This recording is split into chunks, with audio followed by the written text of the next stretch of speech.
Thousands of people are feared dead after a brutal crackdown on weeks of anti-government protests in Iran. One protester has already been charged and sentenced and is expected to be executed tomorrow. President Donald Trump has called on what he calls Iranian patriots to keep protesting and said help is on the way. The president's national security team has met to discuss what action to take, although it's not clear if any decisions have been made. Well, in the past hour, President Trump touched on Iran in a speech in Detroit. Let's hear what he had to say. And by the way, to all Iranian patriots, keep protesting, take over your institutions if possible, and save the name of the killers and the abusers that are abusing you. You're being very badly abused. If the numbers are right now, I hear 5 different sets of numbers. I hear numbers, look, 1 death is too much. But I hear much lower numbers, and then I hear much higher numbers. But I say save their names because they'll pay a very big price. And I've canceled all meetings with the Iranian officials until the senseless killing of protesters stops. And all I say to them is help is on its way. You saw that I put tariffs on anybody doing business with Iran. Just went into effect today. And I say, make Iran great again. You know, it was a great country until these monsters came in and took it over. Our chief international correspondent, Lise Doucette, has been looking at the latest details coming out of Iran.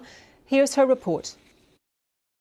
Irfan Soltani, 26 years old, passionate about fashion, sports, style. He was arrested on Thursday, sentenced to death on Sunday.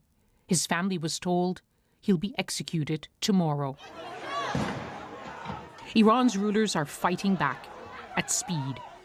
As protests spiraled more quickly than previous waves of unrest, the authorities move faster, more forcefully too.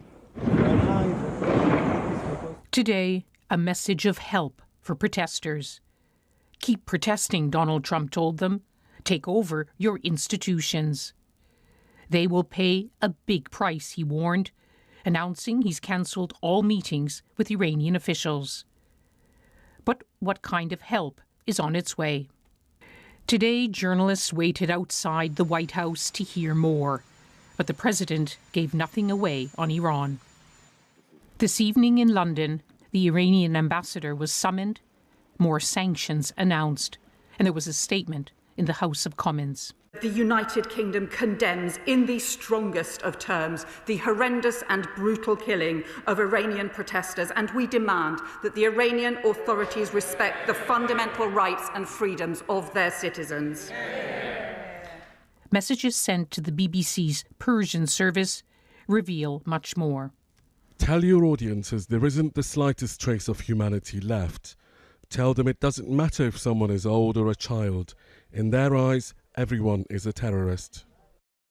There are many plainclothes security forces in unmarked private cars. 5 people sit inside, all wearing masks. It's the most terrifying scene. There was also news from a prison in southern Tehran that many of the wounded detainees were simply left there bleeding in the section designated for protesters. And more grisly videos emerge despite the internet blackout. This is the open-air morgue in Karizak. Body bags keep arriving. Families keep searching. The death toll now reported to be in the thousands. These young Iranians are just a few of their faces. Irfan Soltani may soon be part of this terrible toll. Lise Doucette, BBC News.